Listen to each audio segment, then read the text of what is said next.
Yeah. Do it scared, do it afraid, do it when you don't have all the things put together. Do it. Because the biggest enemy to our success as a solopreneur is ourselves. I think the biggest thing is I had this self-realization to understand that I belonged all along. I had what it took inside. This past week, I got an invitation to speak somewhere. This did not happen because I asked them or I sent a proposal to them or anything like that. And also I have to go back and say I've done the work. Yeah. I've done the legwork. All this time while I thought I was learning and fumbling along, I was building the brand. When you work on yourself, when you work on building that authenticity and your story, that is something that cannot be replaced. What's your clarion call? What is your quote unquote why? That's what people connect with far beyond any package that you can sell them. As a matter of fact, if they believe you and if you have their ear because of your story, there is no price that's too high for them. What you just heard were a few moments from my conversation with Rachel Fox, who was forced to choose between her daughter and her paycheck, walked away from corporate toxicity, and discovered that when she stopped chasing opportunities, the right ones came to her. In this episode, we get into what it takes to reclaim your voice after a system tries to silence it, how over-marketing might be masking self-doubt, and why your purpose, not your positioning, is what really pulls everything together. This is Unfiltered Solopreneur. I'm Nikhil. Let's dive in.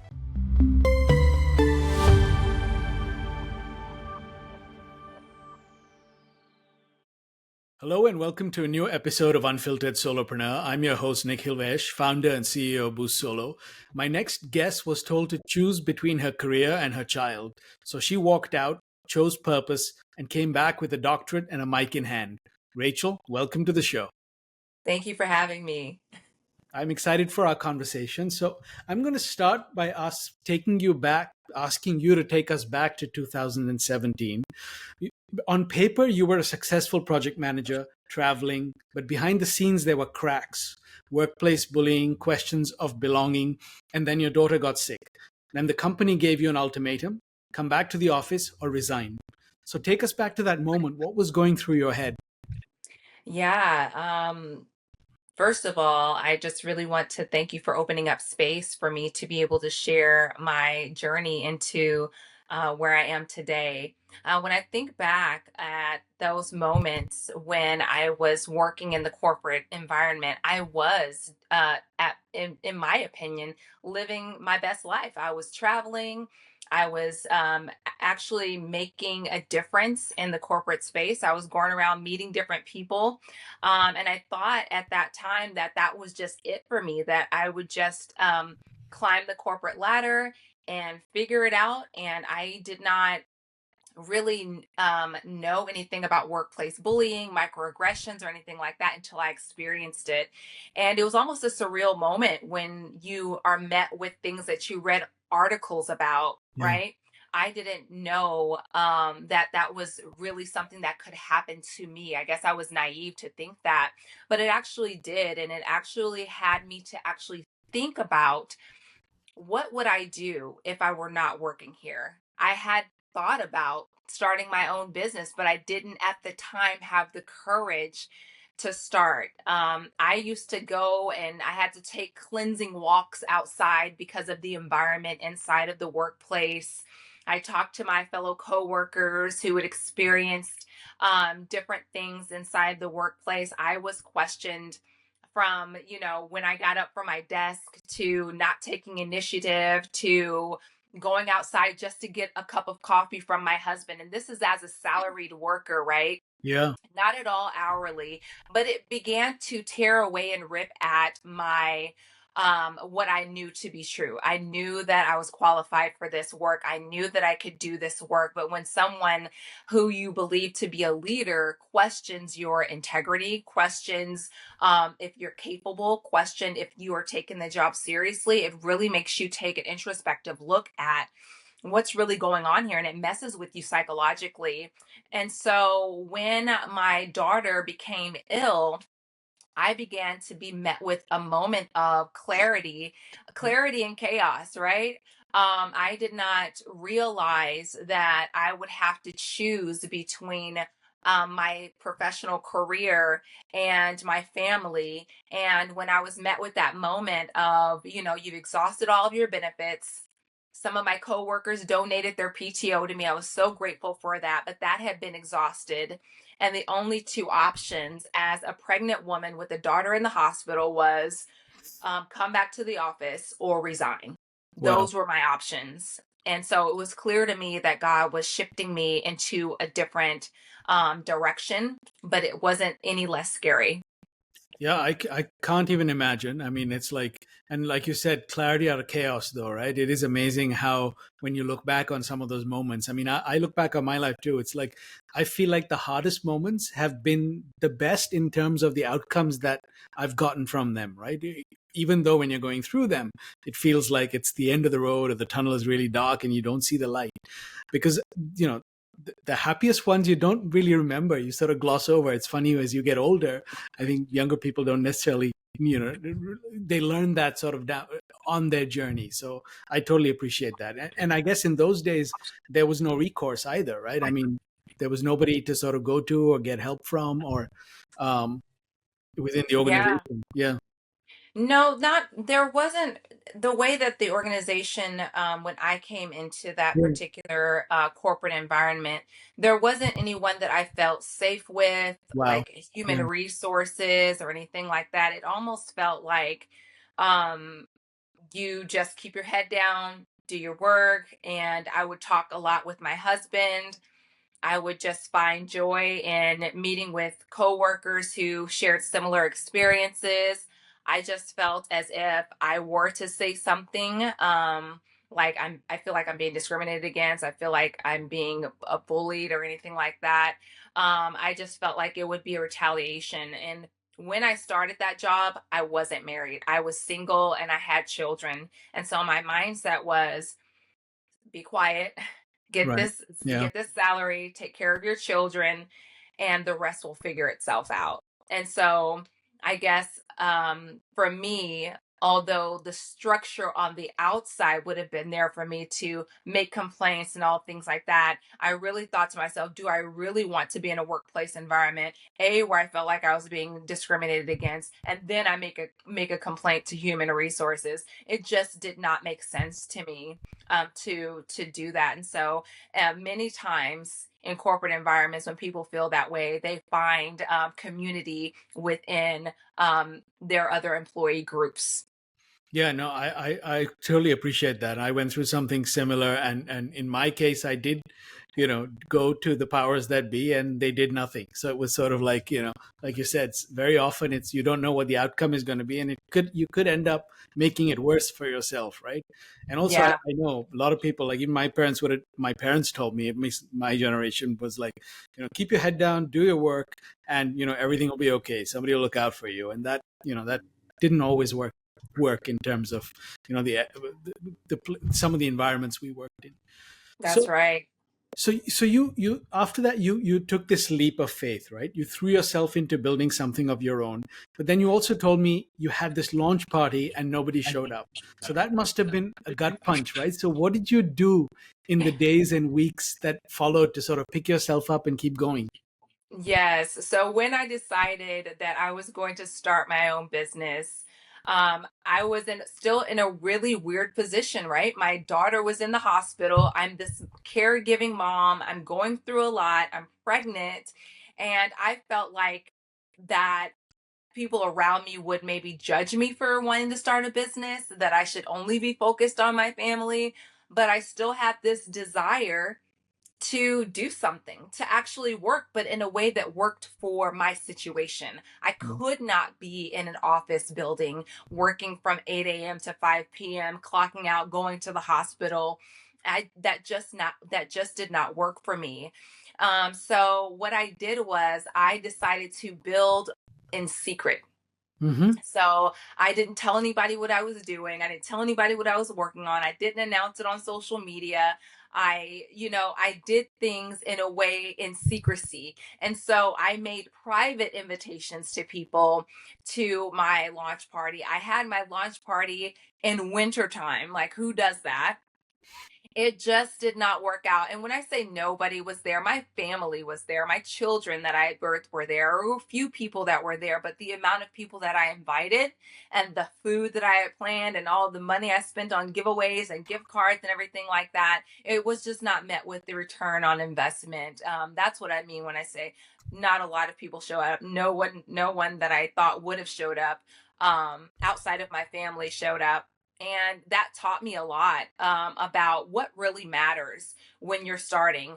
And what matters is what you want to do and your purpose and what you have to set ahead. But I had to learn that the hard way. Even my husband couldn't tell me, don't spend all the money on this promotional material. Don't spend all the money on this marketing stuff.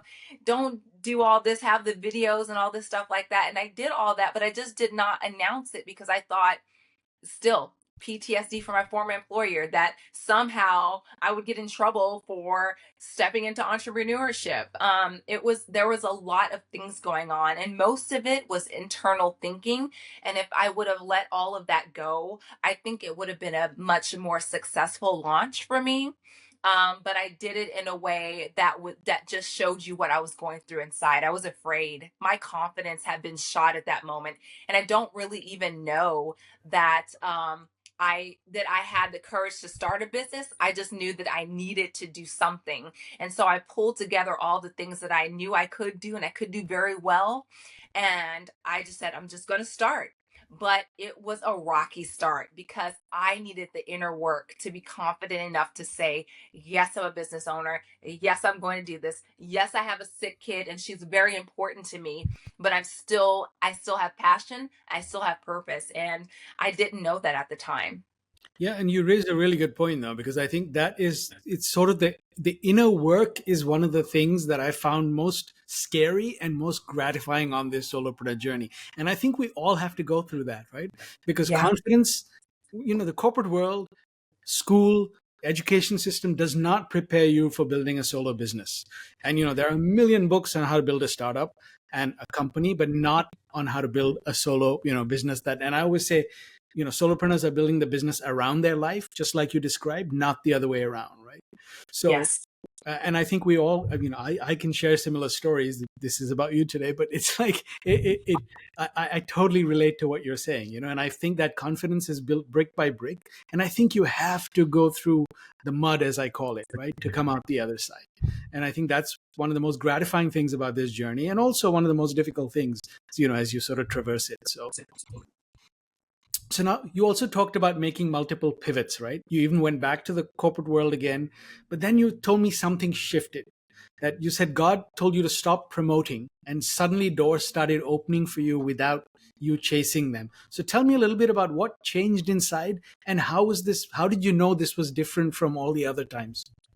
Yeah. So, as you know, with the solopreneur journey, it comes with its different ebbs and flows. It's not at all linear.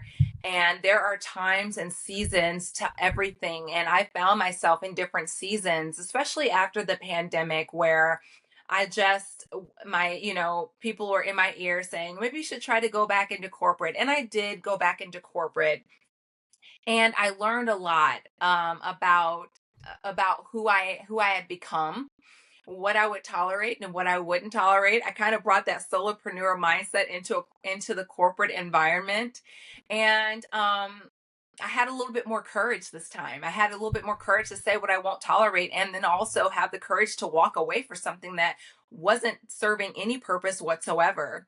And so while I was grateful for those opportunities, it really just sealed for me that this journey of entrepreneurship, solopreneurship, is something that I probably will not stray away from. Albeit, if things get really bad, I have no problem with rolling up my sleeve and doing the hard work. It's not beyond me or above me. And I think that sometimes people think if you're an entrepreneur, you're an entrepreneur, you stay in that and you don't do anything else. And that just is a very limiting belief. You have, if there's an opportunity that comes up, you have you have the freedom to be able to do that. And so I did. And at the beginning of 2024, I was laid off. I was senior manager of learning and development. And so my professional career took me into the learning space. I always loved education, putting together educational videos, training, and all of that stuff. And so at the beginning of 2024, I was let go. I was laid off from my corporate job, and I was met with another pivot. What are Yeah. you going to do? And so I just decided to go full on with my nonprofit organization, which empowers girls and women. Go back and see what I could do with my consulting business. Still have that, but I also took it up a notch and added government contracting to my consultancy work. And that was another pivot. And then on top of that, finishing out my doctorate at Oral Roberts University with an emphasis on coaching. So that was another lane. I had been coaching, but I hadn't launched a coaching practice. So Yeah. the beautiful thing is when I let one thing go or one thing let go of me, all these other things started to bloom. And what I had thought needed to happen is what everybody does. They promote, they self promote, they say, oh, I'm so happy to announce this. I'm so happy to announce that. You can go to any LinkedIn post and somebody's happy to announce something. Well, the Lord told me, don't do that. He told me not to self promote. And I just thought, this is silly. That's not what you do, especially when you're starting something, when you're getting ready to do something, when you write a book, you're supposed to announce it, you're supposed to scream to the rooftops. But I decided to follow the voice of God. And when I did that, and it's so amazing. God sent people, organizations in my path to not only be my coaching clients, to ask me to be a keynote speaker, to ask me to be on their podcasts. A lot of the things that I have today, even this past week, I got an invitation to speak somewhere. This did not happen because I asked them or I Yeah. sent a proposal to them or anything like that. They have, and also I have to go back and say I've done the work. Yeah. I've done the legwork. I all this time while I thought I was learning and fumbling along, I was building the brand that Yeah. is me. And so now I get to feast off of the labor that I did all those many years ago when I was failing, when I was trying to figure it out, when I was pivoting. People were watching, and now they want to know about my testimony, about my story. If I can coach them, if I have a speech for women who have children and they want to go back into college and they want to graduate, or if they're a caregiver and they need to be an advocate. I have all these different stories that I wouldn't have had I not gone down that path. And so I listened to the voice of God. I didn't do any cheesy self promotions, and that's for I mean, sometimes that works for people, and maybe there'll be a time where God will tell me to do that as well. But by listening to Him, the reward is I don't have to ask for it. I don't have to beg for it. People are coming to me, and that's so magical. Yeah, and that's an amazing position to be in. I want to come back and touch on that again. But you said something very important, which is you said you planted the seeds, you did the legwork, you did the homework. You know what I mean? And I think that's really important, right? You weren't just lying back on a couch and waiting for things to come your way. But yeah, no, I love that, and I am a firm believer in sort of the universe gives you signs, and there are times when you have to sort of pay attention and listen. And I think it, but again, you have to do the homework. There's That's no other right. way around that, right? Yeah. So I'm going to ask you a little more pointed. I mean, I see the difference now, but now looking back, you've got your doctorate, you're teaching at the same university you graduated from, you're developing curriculum. So tell me, what's the biggest difference between the woman who once had to document her time minute by minute to prove she belonged and the woman you are today? Wow, that is an excellent question. I think the biggest thing is I had this self realization to understand that I belonged all along. I had what it took inside. The reason why the bullying worked, the reason why the microaggressions worked is because deep down inside, I had work to do. I had work to do. And the woman that I am now, I still have work to do, but it's no longer tying at the thread of who I am and the essence of who God created me to be. I am a confident woman today because I anchored myself in who God created me to be and not who a corporation says that I am, or the capabilities that I have, or the many times I've been rejected. um that sense of belonging comes from within, and is a big reason why I wrote the book Back to Me. And so that really solidifies who I am today and who I am becoming. And so no matter what comes my way, whether somebody rejects me, they deny me, or they say something bad about me, I know who I am now. Yeah. And so I am no longer looking at for others to validate me. It's coming from within and out, instead of me saying, "Can you tell me who I am?" and then I'll accept that.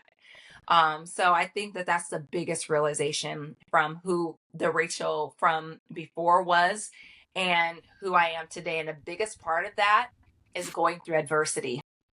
Is going through adversity, right? Yeah. Yes. Yeah, no, I love that. And you're right. I mean, and I think that is one of the things that, you know, I don't think you can do that work, as you call it, until you go through the adversity, right? Because That's that's what right. forces you to look inside and stop looking for, because our whole society is built on external validation, and I feel like Mhm. social media has put that on steroids now, right? For the future generations, I think it's even worse. They look constantly looking for, you know, the dopamine hits, rather than, you know, understanding that also you're not going to please everybody, right? That's not Nope. our job here. So no matter what you do, you will not make everybody happy. In fact, you'll only make yourself miserable if you try. And that's, you know, a That's lesson I've right. learned. So no, I love that you said that, and thank you for sharing that. So Thank you. I want to talk a little bit about the brand, right? So you're a purpose coach, you're also an author, a keynote speaker, you're a professor, you run a nonprofit, you wear a lot of different hats. So how have you been able to tie all those different parts of your professional life together into a cohesive brand story? Yeah, so and I love this question because earlier in my career into my entrepreneurship, I thought that I could just start a business by doing everything I know how to do right. I know how to put a document together. I know how to manage a project. I know how to teach. I know how to train. I know how to do all these different things. But I what I found out very quickly is just because I know how to do it well doesn't mean that that's something that is purpose filled and purpose aligned. And when it's not purpose aligned or purpose filled, then it's going to feel like I'm carrying a ton of bricks. Yeah. It's going to feel so hard. It's going to feel so difficult. And so I quickly learned what was within my purpose. I love technology. I don't think I'm ever going to not love technology. I love websites. So thinking about those things that make me come alive, that make me just I could talk to you for hours and hours about it.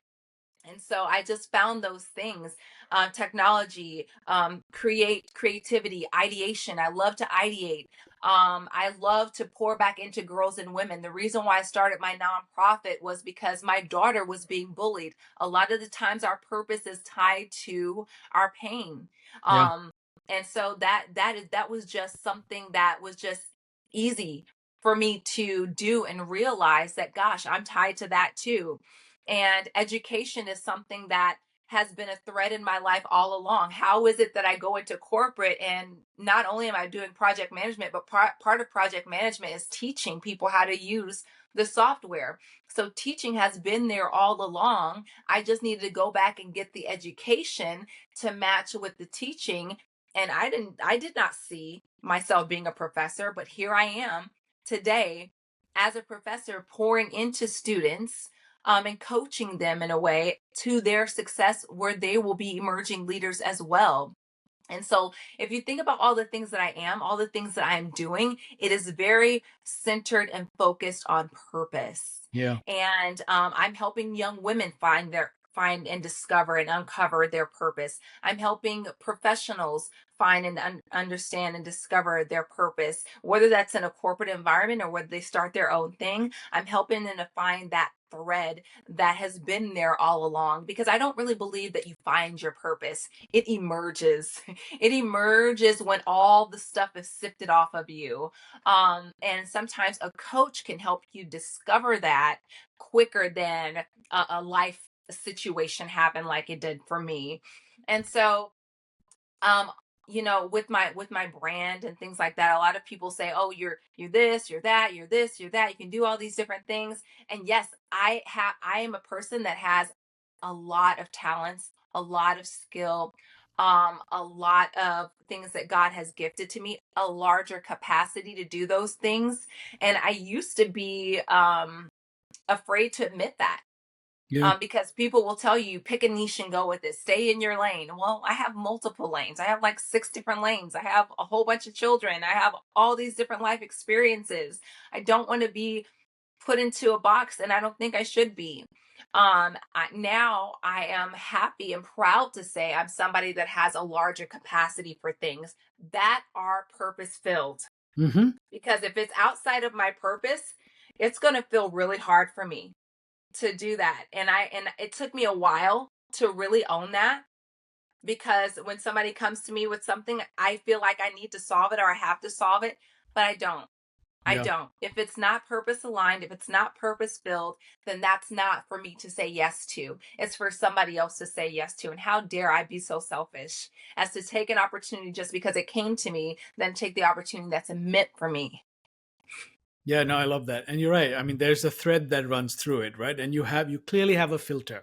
And that's, I think, the most important thing with the brand. And you can do adjacent things and do multiple things. And actually that's one of the things I love about the age we live in, right? You can be many different things. You don't have to be, and I always say that's one of the travesties of the education system is kids. Think about it. When we're kids, we're exactly like that. One day we want to be an astronaut. One day we want to be a doctor. One day we want to be a vet.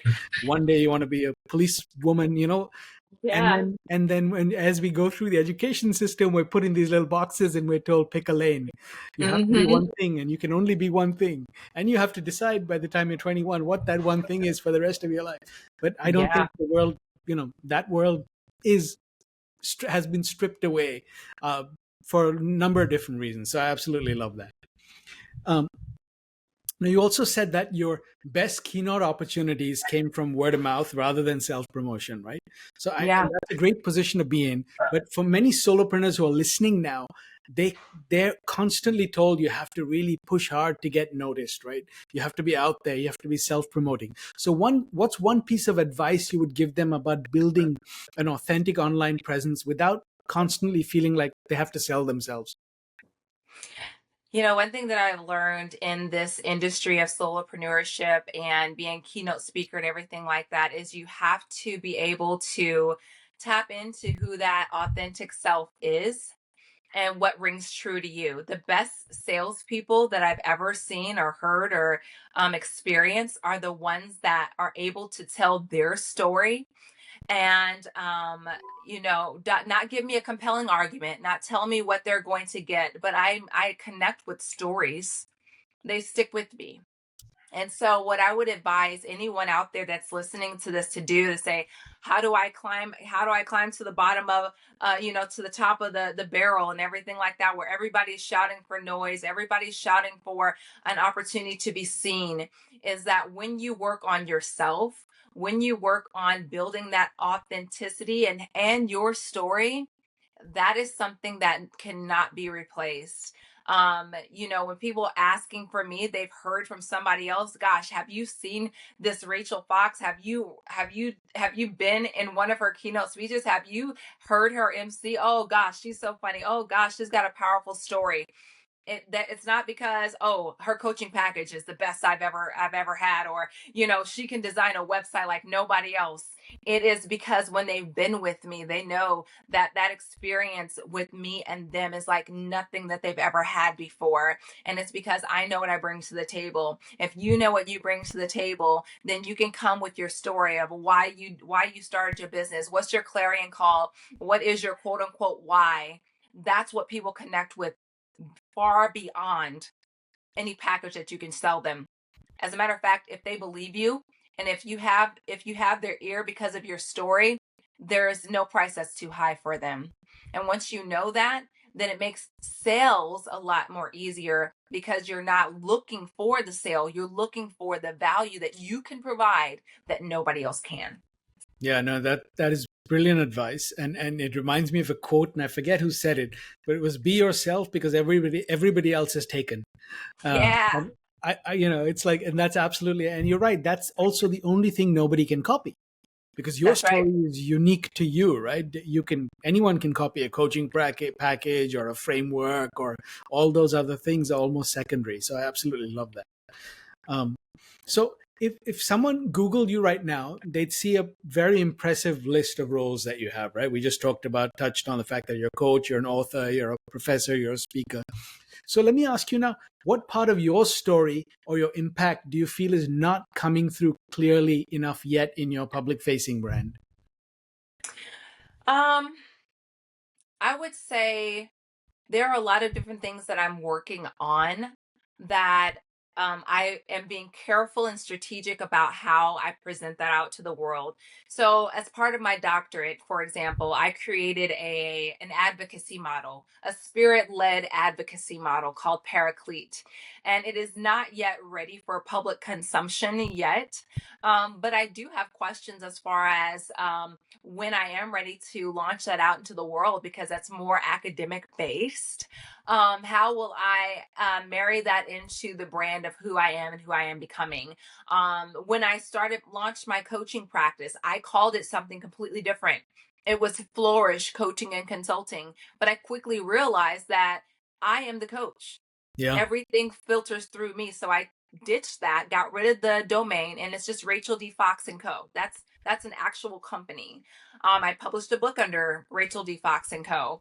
And so there are different ways that I am trying to make those things clear that might be muddy to other people, because when you do have a multifaceted approach, whether it's web design, training, consulting, coaching, authorship, keynote speaking, you want to make sure that that you are the face of the organization, and as a solopreneur, you are the brand, you are the face of your company. They want to see you, and maybe you have a lot of things in your tool belt that you can pull out. This is just another tool.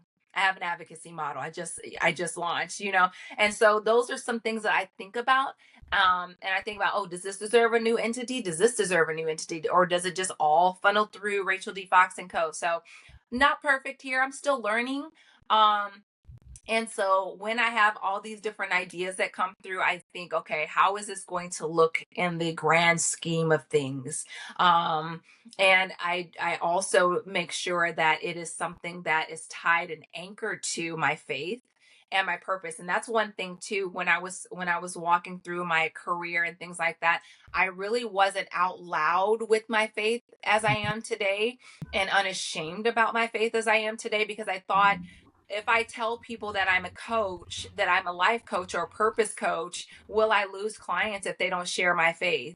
And I wanted to maybe water the message down and make them think that I don't, you can come to me whoever you are, and that's very true. But I also want them to know that I am not going to strip away any part of who I am because of your uncomfortability with my faith. And so I'm not going to be for everybody, and everybody's not going to be for me. But really, I had to come to a moment where it became very important to me that people not only know that I am faith filled, that they know that everything that I do is anchored in my faith in God. Yeah, no, and I love that. And I think you're right, because also you're helping people find their purpose, in which case they need to live out loud too, right? In things they Yeah. believe in. You can't be ashamed of who you are, as long as you're not being offensive or hurting anybody else, right? And you're not going to Yeah. appeal to everybody. So I love that. And also, one other thing you said, actually, I think you're way ahead in terms of building your brand, by the way. And, I love that the lens you look at it through is, how do you make sure you don't overwhelm your audience? That is the Yes. key, right? And I think you've got that. You've got to focus, and then your toolkit. Once they connect with you, then the toolkit is just sort of secondary, right? That's the things that you bring to help them solve their problems. So I think you're pretty far ahead in that journey. So let me ask you now, I'm curious, when you're in a room full of academics versus a room full of, say, entrepreneurs or faith-based audience, do you find yourself adjusting how you talk about your work, or do you stay core to your message across all these different audiences and contexts? Um, I used to. I Yeah. used to Okay. switch things around, but now it's kind of like in a long time ago when I was in IT. It used to be a term called WYSIWYG. What you see is what you get. Right. Now that's kind of me. That's kind of me. I'm not going to go into an academic setting and try to sound overly academic. I'm not going to go into a room of entrepreneurs and act like I've got everything all figured out. I'm here with a story to tell. I have the degrees to prove that I belong, and I'm not ashamed of it. Now there are times when you're in a conversation with me, and if it's something that I've researched, I can really go there academically Yeah. because I love education. That's Yeah. just who I am. But then there are moments where I can really, talk to you about kids and parenting, and ain't nobody got time for that. And that's more of a relaxed version of me. But at the core, at my essence, I hope that no matter what setting that I'm in, you get the same Rachel Yeah. anywhere. Yeah, no, I love that. And again, that's an important aspect of sort of owning who you are and getting comfortable in your own skin, right? That's Because I right. think your the basic ethos and values don't change. And like you said, you could get geek out about certain things depending on the audience or the situation, but who you are doesn't change in terms of how you show up. So I totally agree. Um, so now you said you found your purpose, and it's to pour into the lives of other people, I think were the words you used with me. So how do you know when you've made an impact? So what does a win look and feel like for you, and how is it different, I guess, from the kind of success you originally chased in the corporate world? Yeah. I think in corporate setting, our gratification comes when you make a sale, when your clients come back and they give you a 5 stars. If you go into a performance review and you're exceeding expectations, um, those are the kind of mile markers or key performance indicators that you get in corporate spaces. When you're on your solopreneur journey, or when you're like me and you pour into people, sometimes and a lot of times, people won't return back to you and say thank you. They Yeah. may say thank you in the moment, but if they've gone on, let's say, and they found their purpose and they start their business, or they found out what they really love to do, and you see them flourishing and everything like that, um, sometimes they won't come back to you. As a matter of fact, there's a parable in the not a parable in the Bible, a story in the Bible where Jesus healed the 10 leopards, right? Lepers, they had this horrible disease, and they all went away, and then one came back and said thank you. And Jesus was like, whoa, weren't there 10 of you? Where's the other nine? Sometimes in a situation where you're pouring into other people, you're not always going to get that gratification of them saying thank you, or them crediting you for being a part of their journey. But what fills me up is when I have those moments when they do return the thanks, when they do come and they put 5 stars on my Google reviews, or they'll send me a text message, or I'll see something that they've written and they've tagged me on social media. Those are the things. Or my son the other day was like, Mom, my ex-girlfriend, she came to me and she was like saying how she appreciated how you spoke life into her, and she'll never forget that. And those are the moments, and they may happen years later down the road, right? Yeah. Or if somebody reads your book and they come back a year or so after you've written it, and they say, oh my gosh, this was so great, this is exactly what I needed. Those are the things that let you know you're on the right path. But you know what? I don't look for them to say I'm successful. I know in my heart that I'm on the right path, because I feel like this is what God has called me to do. And as long as I'm in the center of that, that is success for me. I'm not looking for the validation like we talked about of men. Otherwise I'd be sad, depressed, all these different things, because I don't get likes, comments, you know Yeah. I mean, just this Monday, I posted a newsletter that I from on my Substack. I thought it was going to just be the best, and it actually turned out to be probably one of the lowest ranking newsletters that I've ever put out.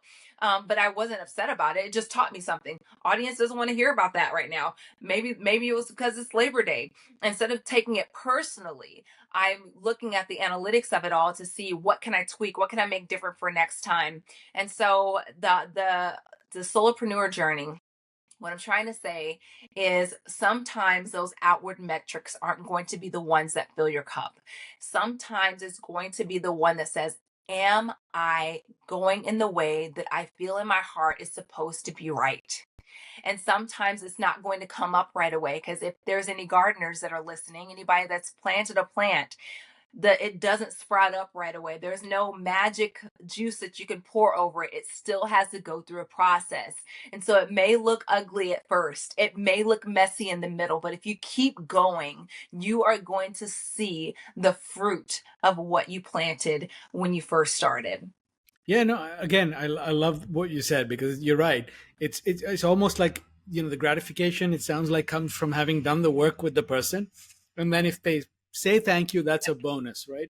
It's not what Mm-hmm. you're sitting and waiting for. And the other thing I love what you said was, in terms of, if you think about trees too, or things that you plant, they first grow roots underground, which you don't see, right? Because that's how they sort Yes, of build the foundation.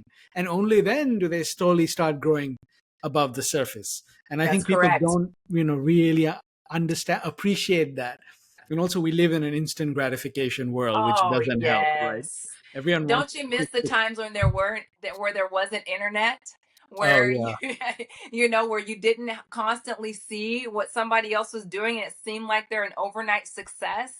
That is the facade that we live in a technology, AI, social media driven world. It's really hard for us to focus in on what we're building and those roots that are being planted underneath, because we feel like it has to happen right now or we're not successful. And that is such a lie. yeah. No, I completely agree with you, and that's one of the essence of the show, right? Unfiltered Solopreneurs is to break that bubble of this social media myth of, as I say, if you build it, they will not come. You have to do the work. You have to, plant the seeds. You have to build the foundation, and then they will come. Um, Yes. So now you speak openly about your faith and how you sort of stop self-promoting. We've talked about that. And again, for many solopreneurs, I think that's a difficult concept to grasp, right? So how does your faith inform your day-to-day business decisions? And what does letting go of control actually look like in practice? Can you talk a little bit about that? Yes, this is a really great question because I'm actually doing some research for my second book that I'm getting ready to write, and it's all centered around surrender and letting go and relinquishing control. But obviously, it's relinquishing control to God. Um, and so um and it is a hard concept to grasp, and when the Lord brought it to me, I was like, that's anti everything that I thought I needed to be doing. And like I said, it's not going to be something that he speaks to everybody, but I think for me in that season of my life, I needed to turn off the noise of looking at all of the different factors that everybody looks at: likes, follows, clicks, shares, all these different things. That did not matter as much as what I was walking into. And so I needed to pivot my focus to something else. And so every morning that I'm able, I start with prayer. And I start, first of all, I thank the Lord for bringing me to this moment, to this day.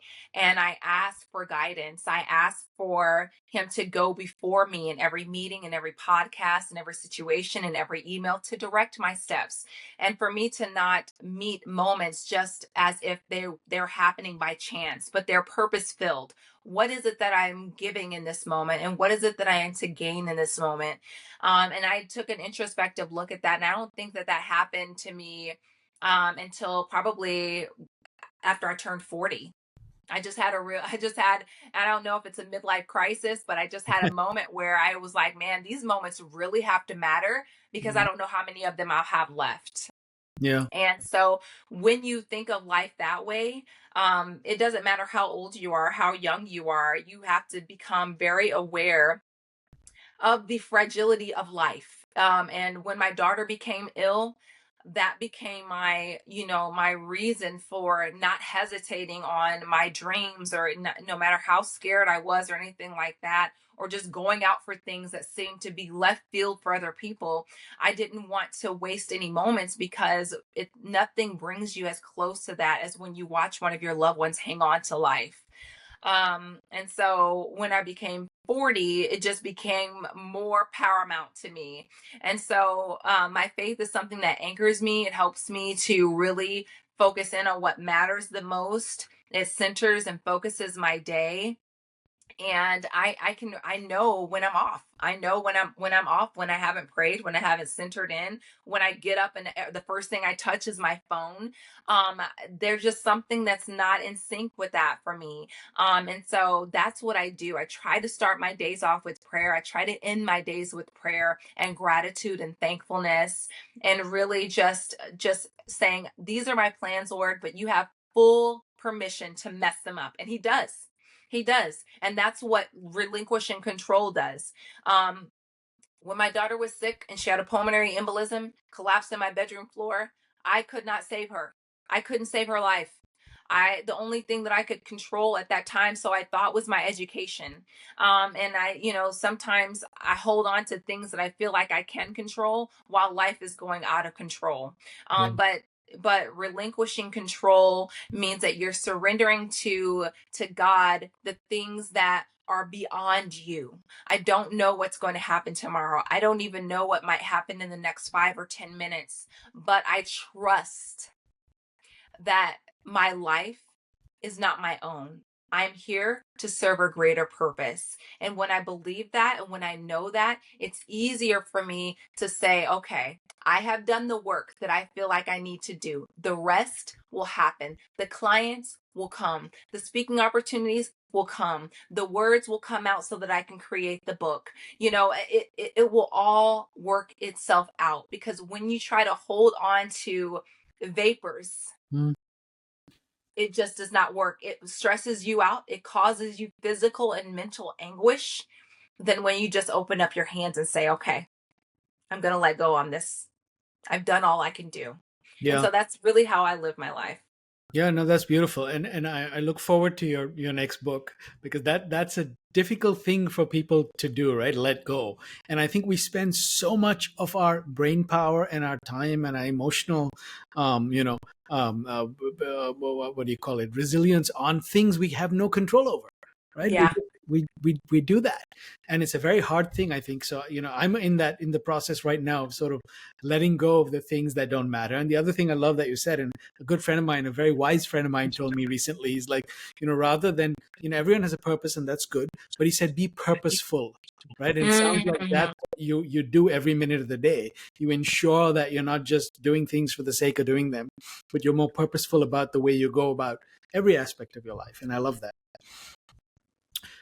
So with all your corporate experience and toxicity, and then sort of building your own path, what's a never again boundary that you've set for yourself, that you will, that you said absolutely will not tolerate anymore? Yes, I have a story for that. When I did go back into corporate, a little bit after the pandemic, there was a moment where I was presenting something to the entire company, and I began to get really disrespected by the CEO. He began to grill me, and it was very uncomfortable. It was uncomfortable for people to listen to. And he just kept rapid firing questions at me, and I felt highly disrespected. And it was shortly after that I decided this is not the company for me. Whereas in a moment in my past, I probably would have stayed because of the salary, because of the benefits and everything like that. Absolutely not will I ever again stand in a position where I'm being disrespected, not heard, not seen, and not valued. Never, ever, ever again. I don't care how high the salary is. I don't care how great the benefits are. I don't care how good the bonus package is. If I am met with disrespect or something that does not align with my core values, I have full permission and autonomy to walk away from that. And that would be in business or in a corporate setting. That is just one thing I know that I will no longer tolerate. I've been there. I've sat and kept my mouth shut. I have, bit my tongue, and that did not serve me well. And it doesn't serve anyone else well, especially a person that's delivering the information to you that is disrespecting you. It doesn't teach them anything. No. It teaches them how to treat you and other people, um, when you remain silent. And it's really hard to come to that moment where you won't tolerate that. But once you get liberated to the fact that you don't have to take that, then that's where real freedom comes in.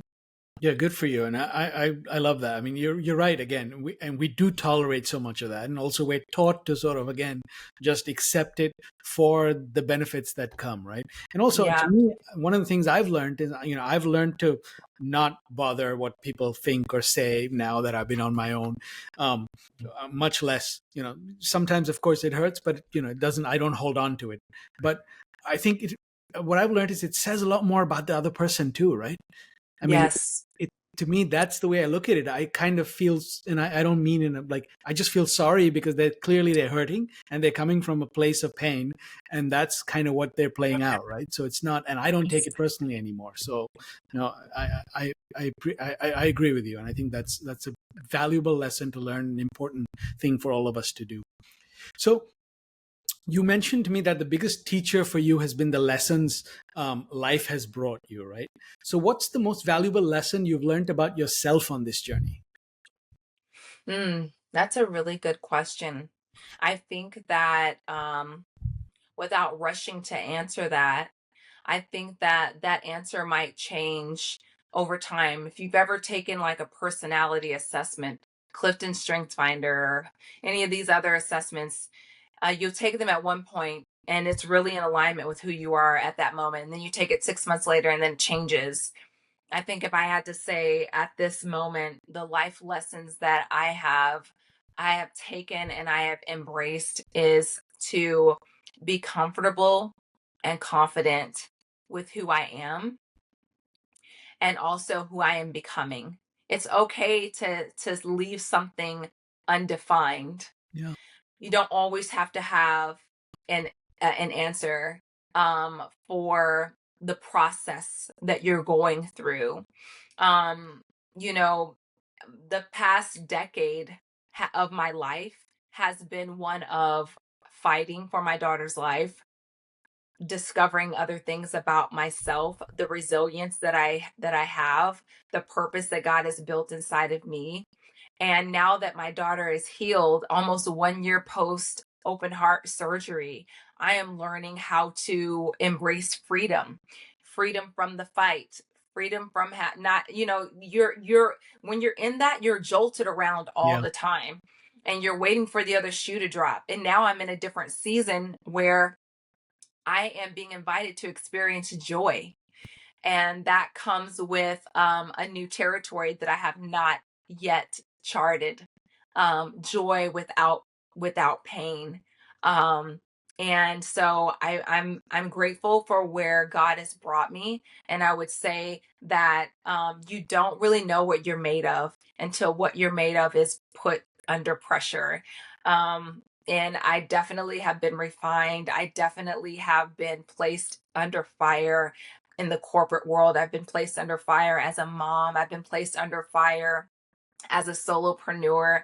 And I'm also, I'm in another kind of fire, but it's fun as a professor, yeah, and so these are different lanes and different seasons.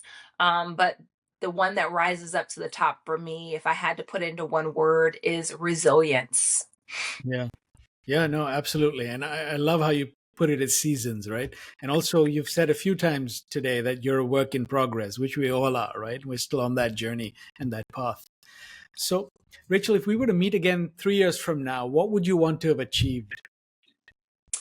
Oh gosh.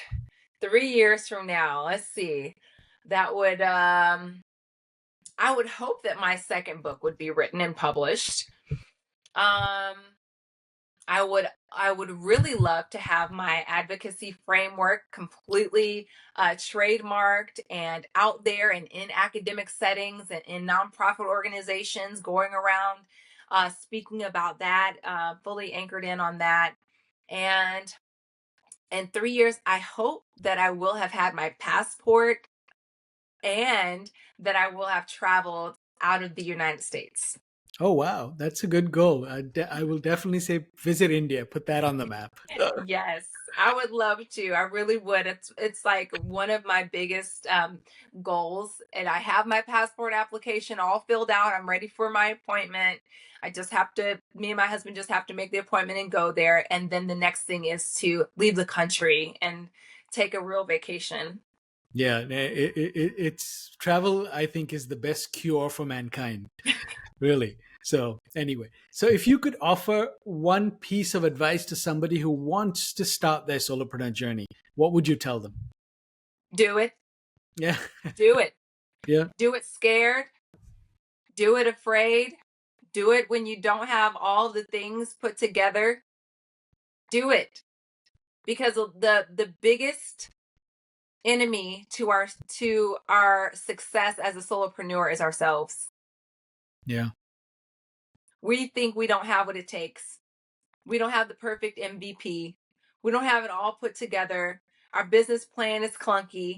We don't have the seed money. But what I would advise you to do is to take what you have, put it out there, and build as you go. yeah. And all the things you just talked about, you're not going to find inside you until you do, right? That's I right. always say the net will not appear until you take the leap. That's right. So, That's yeah. right. Is there anything else you'd like to share with our listeners that we haven't covered? I think that we've covered a wide spectrum of things. I would also encourage those that are listening um, to take a moment and enjoy the moments. Enjoy the little fingers that are underneath the door when you close it. Enjoy fresh air. Touch some grass. So many times we are stuck on our phones and our computers. Sometimes you just need to go outside and take a deep breath Yeah, no, and be thankful for the moment. yeah, I think that's a great message because again, it's like I walk home every day. That's my like, you know, but I'm not on my phone, and I'm like maybe the only person in New York City who's not walking down the streets like this these days. So I'm with you. Um, so now that's a wonderful way to get to our rapid fire round. I'm just going to throw 5 questions at you. Give us whatever Okay. comes to mind. All So, right.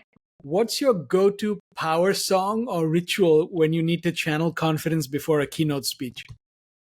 Okay, this is gonna sound really out there, especially for somebody that's faith filled. And don't judge me. I listen to Beyonce. There's a song that there's Formation, and I listened to it. It's the one where she was live at I don't know what thing that she was at, but it's the live version of that. And I listened to it, and I get really pumped up for a keynote speech, for an MC. It just puts me in a whole different frame of mind, if you will. That's one of my go-to songs. I love it. I don't think anyone's going to be mad at you. People are going to love you more for that. Complete this sentence. The most Rachel way to start a conversation is The most Rachel way to start a conversation is by making a joke. okay, that's good. Um, what's a skill you have that would surprise people who only know you professionally? Oh, that's so hard because when I was in the professional setting, I just did not hide a lot of the different things. But I think that one thing that would surprise people is that I can really, really sing. Really? Wow. Mhm. Okay, that's good. That's very cool. I wish I could. Uh, if your faith centered coaching approach was a cocktail, what would be in it? No alcohol. Hmm. But there would be lime. Because when life throws you lemons, you make it into lemonade. There would be water. There would be ice. And there would be Sugar, agave nectar. Love it. I might have to try that on one of these hot, humid New York days. So you get a free billboard in Times Square for 24 hours facing every bullied corporate employee. 5 words max. What does it say? 5 words max. You can have a few more words if you want.